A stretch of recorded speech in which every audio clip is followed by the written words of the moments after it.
Welcome to the Philip Koerper Show. I'm Philip Koerper. Got a great show for you today. This is the August 18th, 2018. This is episode 22.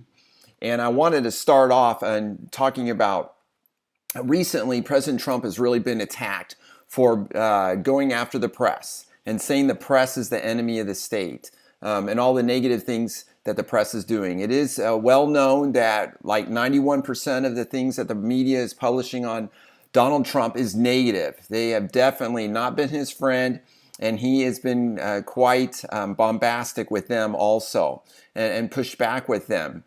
So they have really made a big thing about this. They say this is their First Amendment right. These are the things that they can do. They can criticize the president all they want. And so President Trump has tried to push back a little bit with that, specifically going after CNN, using the words fake news, which the media came up with on their own because they didn't like all the negative media coverage that HRC was getting. So they made this term up, fake news. So funny that the liberals coined the term fake news, and now Donald Trump has used their term that they defined and that they thought was really important, turned it around and is using it against them. I love that. I think that's really how we have to fight the left and liberalism. And I think Donald Trump is a great example of that. He takes their things and turns it around and uses it to fight them. So, for example, for some reason, they call Donald Trump a racist. Of course, when you use the term racist, you're basically saying that he's not even human. You're dehumanizing him. The debate is over. These are the things that we used to describe like Adolf Hitler and the Nazis and the killing of the Jews. And so once you lower yourself, you degrade someone to that point, then you're really not showing any of your humanity. And really the debate is over and you're being as dehumanistic as they are, if that makes any sense. So anyhow, this attack on Donald Trump, and I've thought about how President Obama, and I went back and checked this out. You guys might remember this in January of this year. President Obama was on the David Letterman show. Okay, David Letterman was doing some interviews. Of course, no conservatives that he had on his show. Later, George Clooney, Malala Yousafzai, Jay-Z, Tina Fey, Howard Stern. Okay, so Barack Obama was on his show, and David Letterman was asked Barack Obama what he thought was the most dangerous threat to democracy. Oh, the biggest threat to democracy. And President Obama famously said, one of the biggest challenges we have to our democracy is the degree, let me be clear, is the degree to which, I just added that in there, degree to which we don't share a common baseline of facts. If you watch Fox News, you are living on a different planet than if you are listening to NPR. Okay, so, it's not just President Trump who has criticized the press. Obama has been entangled with Fox News forever. And when, Obama gave his, exclusive interviews, he used Lester Holt, okay, a good friend, someone who's friendly. Okay, let's face it. The media is biased. I'm biased. Everyone is biased, okay? And but sometimes we try to portray our show or news as coming from a fair and balanced approach. I mean, we can try to do that. I don't do this in the Philip Koerper Show. This is my opinion. I am a conservative with libertarian leanings, okay? I'm definitely a strong Republican and support the Republican Party, and I'm on that team. And so I am going to be biased, okay? And yet I do try to be factual and use facts to debate policies and things. A lot of these news medias, especially I think CNN, I think they still pretend like they are coming without a bias. Okay. It's funny, we were talking about this just the other day of John Brennan, the former CIA director. On his Twitter feed right now, you can go there. He says nonpartisan. That is an unbelievable lie. It's unbelievable. John Brennan is an extreme leftist, okay? Used to be a member of the Communist Party. I mean, this guy is an extreme leftist. And, now when he was CIA director, I hope he tried to be nonpartisan. But out on Twitter now, he is not nonpartisan. He is picking on a politician who happens to be a Republican, okay? And he's only been picking on, for the most part, that I've seen, Republicans, especially Donald Trump. So anyhow, there's going to be a bias in media and news reporting, podcasting. That is a given. We are all biased in different ways. But that's the beauty of America and capitalism and competition. We can have competing platforms. Okay, so I disagree strongly that the media or Fox News is the most dangerous threat to democracy. I mean, I don't really like CNN, pretending to be nonpartisan and how partisan and how political they are and how they twist things. I think is very deceptive. If they only cover one side of a story and don't really give the full picture, I think that really is the definition of fake news, when they're presenting something without all of the facts. Or like Snopes, when they have a false on like Chelsea Clinton. Did Chelsea Clinton get a $900,000 job without any credentials? Okay, so they will say flatly, no, that is false. Okay, but then if you read on, well, yeah, she did get a job without really much, a no-show type of job, but she's not getting paid $900,000. She's getting paid $650,000 a year. Okay, so anyhow, I think they're showing their liberal bias as they give something like Chelsea Clinton earning a lot of money for a no-show job false, when really that is true, but it's not $900,000 a year. It's $650,000 a year, plus probably a lot of bonuses that add up to $900,000, but the base salary is $650,000. They're cutting hairs, and I think they're being misleading. I don't like that. But it's part of life. There's going to be biases. We need to let people get things out there, and then we need to decide what is true and what is false. You're going to have to go to your own news sources. Time and time again, I get people asking me where I get my news sources. Where do I get my news?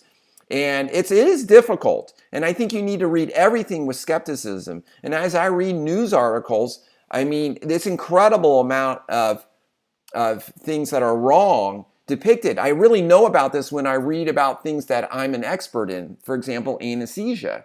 I'm a board certified anesthesiologist.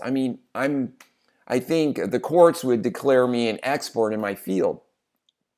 And yet I read reports all the time about anesthesia, and I can see a lot of mistakes. These are reporters who are probably in their 20s with a communications degree.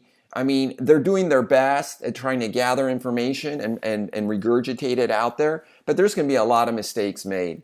And so when you're reading an article and it says, this expert says this, be very leery, okay? There are many experts, and we can all have very broad differences of opinion. Even in the field of anesthesiology, there are differences, and it's more of an art form in many cases than just hardcore science. But we do have studies which are blinded, which can really give us a lot of evidence that some things work and some things don't. But in the field of politics, it's going to be a wide open spectrum. And so gathering your facts. So anyhow, I just wanted to bring that up, how, President Trump is made out to be such a boogeyman going after the press when, Barack Obama did the same thing. So I think there's a double standard here. I don't think it's really fair, but it is what it is. So anyhow, I just wanted to talk about that. Oh, now I wanted to mention this Ocasio-Cortez thing. She gets to be, this is even more amazing. Now, why am I picking on Alexandria Ocasio-Cortez? She's just running for the House, New York District, like 13 or something, 14. Okay, what is the big deal with her? Well, she is supposedly, according to Tom Perez, the head of the DNC, that she is the new face of the Democrat Party. She is the future, I think, is exactly what he said, of the Republican Party. I mean, the Democrat Party. Excuse me. Okay, so, all right. So we're up against the Democrats. So let's see what we're up against. Okay, this is the future. Okay, now she recently had a town hall meeting, but she did not want the reporters to be there. Okay, so this was a public town hall meeting, but she did not want reporters to be there. I'm looking at this story from The Hill by Jacqueline Thompson. And so she gets a lot of pushback from liberals. This lady, Sung Min Kim, I'm not, I don't know. I think she's a journalist. She says, Ocasio 2018 is for a rough time on Capitol Hill. That's my hillbilly coming out there. Where reporters roam freely at all hours of the night. If this is her attitudes towards the press. And so she's saying Ocasio's campaign, Alexandria's campaign said, we wanted to help create a space where community members felt comfortable and open to express themselves without the distraction of cameras and press.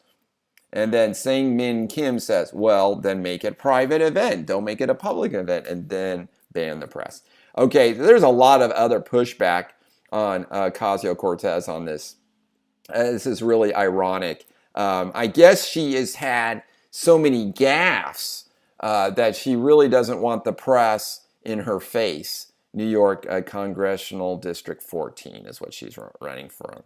So she did beat Joe Crowley, real prominent Democrat, I guess, in this primary. This district is supposedly more Hispanic now. But she's young, she's energetic, she's 28 years old, and she's got, and she's a Hispanic, I guess, Latina. And anyhow, so she won the primary, but she is making gaffe after gaffe after gaffe. But anyhow, she's not quite ready for prime time, but she's learning. But I think she is revealing, she's this socialist, but now she's a Democrat socialist and what that really means. So anyhow, I think it's really good to identify her and to repeat the things she's saying and to debate these ideas and really to disprove how bad this socialism can really be. And it's ironic that this socialist now doesn't even want the press. If I was running for Congress, I would want the press to be at everything I was at. This is free advertising for me, free publicity. I want them to be everywhere, to see me interacting with the people and debating ideas. That's what I would want. I'm not quite sure what she's afraid of, but she's really afraid of the press. And she's getting beat up by it, and she should be. Okay, so you contrast that with President Trump, talking about the media as the enemy of the people. Okay, when the press is lying, they are the enemy of the people. They're not helping us. Okay, they're not educating us. They're not giving us news. Okay, they're giving us fake news, stuff that's not true. Stuff like the global warming we're all going to be dead tomorrow. Okay, like when Al Gore said, the seas would go up by 10 feet in 10 years or whatever he said. It didn't happen. Press doesn't talk about it. But when he makes these pronouncements, they give a lot of credence and credibility to it. Okay, I want to talk about a story that I had with a friend yesterday, and this really cracked me up, and then we'll close this out. And I wanted to talk about U.S. foreign policy and the Congress and the president, and I wanted to review a little bit with you. Article 1 of the Constitution gives powers to the Congress. Article 2 gives power to the presidency, and Article 3 to the courts. And so I wanted to mention that about the power of the president with Article 2. Okay, we know what Congress does. Congress makes laws. They collect taxes. They regulate commerce with foreign nations. declare war, raise and support armies, provide and maintain a navy, make rules for the government and regulations of the land and the naval forces. Okay, this is congressional power that the Constitution gives Congress in Article 1 of the Constitution. Article 2 talks about the president and what he can do and his powers.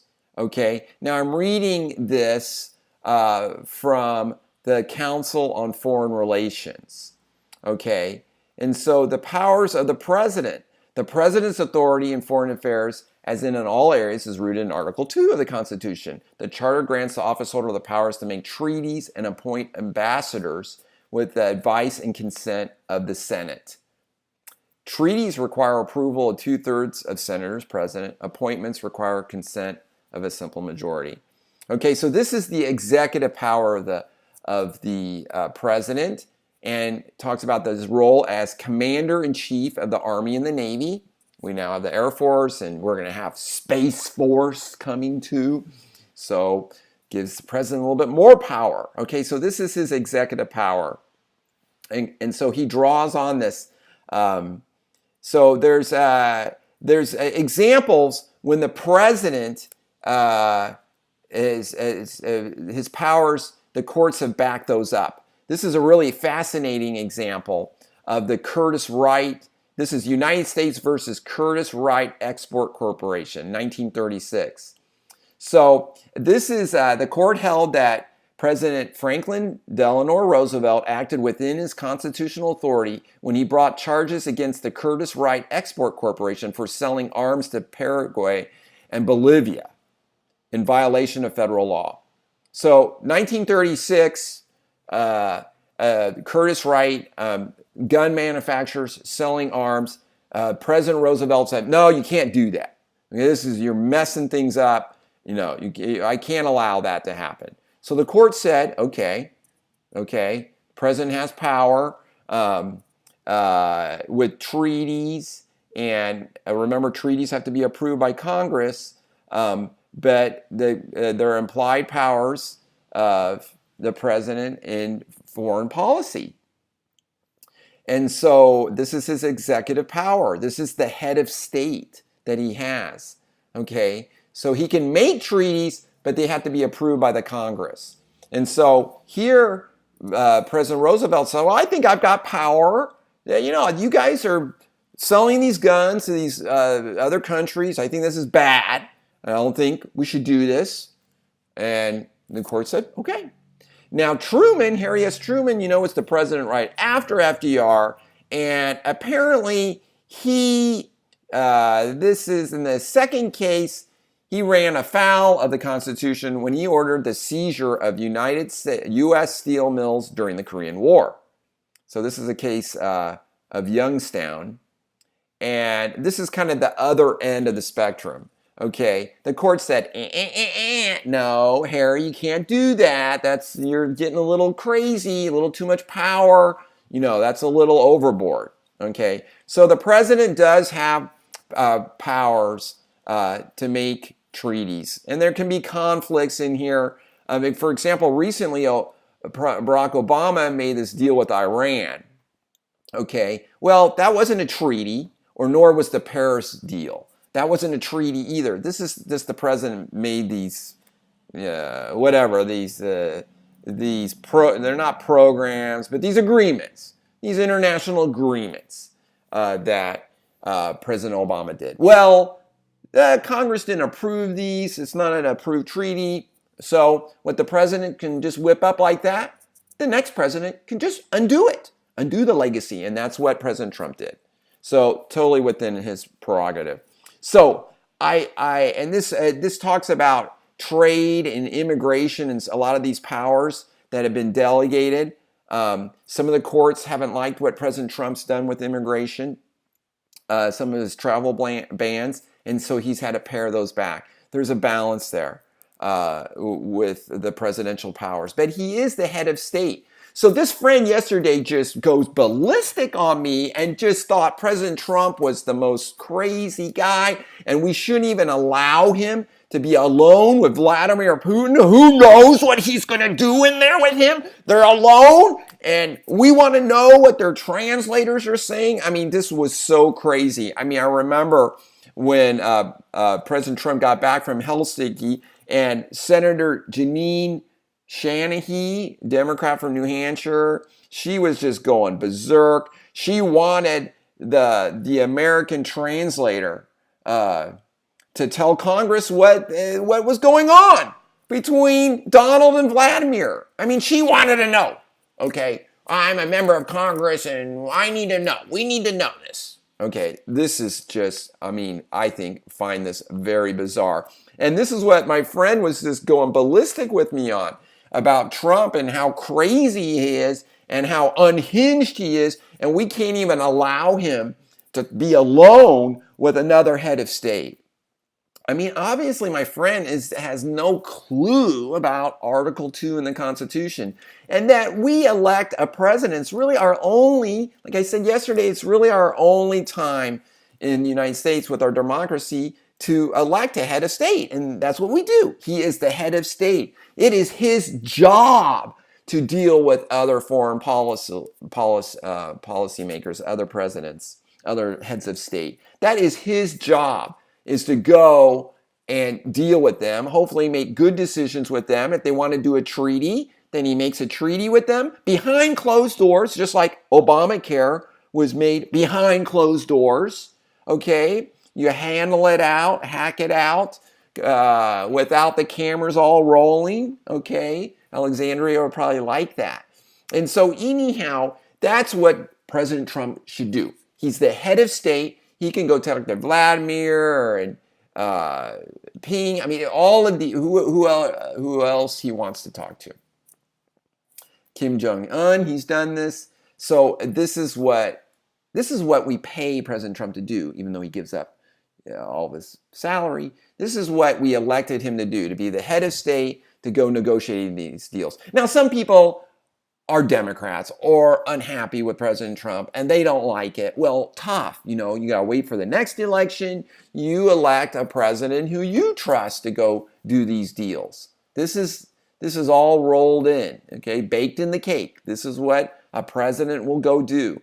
And so for my friend to be super upset that President Trump is alone talking to Vladimir Putin just really, really makes me laugh. Just really unbelievable. But anyhow, so that's our little history lesson on the Constitution. Really appreciate you guys listening, working to make this show entertaining and informative and uplifting. I think there's a lot of media sites that are very negative on President Trump right now. And, I like less government. I like lower taxes. I want legal immigration. I want judges to be conservative and not legislate from the bench. Basically, by conservative, I mean I want judges to interpret the Constitution as it was written, as it was approved, as it was accepted by the states. And so I wanted just to close with a quote from the Savior in the New Testament. So I say to you, ask and it will be given to you. Search and you will find. Knock and the door will be open for you. All right, go find some good out there today and share it. I'm so excited Tuesday night, hoping to get off work to go see the Donald in Charlottesville, West Virginia, a rally. It's going to be awesome. Got my Trump shirt on today. You guys have a great day. And I'll talk to you soon. This is the Philip Koerper Show. I'm Philip Koerper, copyright 2018. Thanks, bye.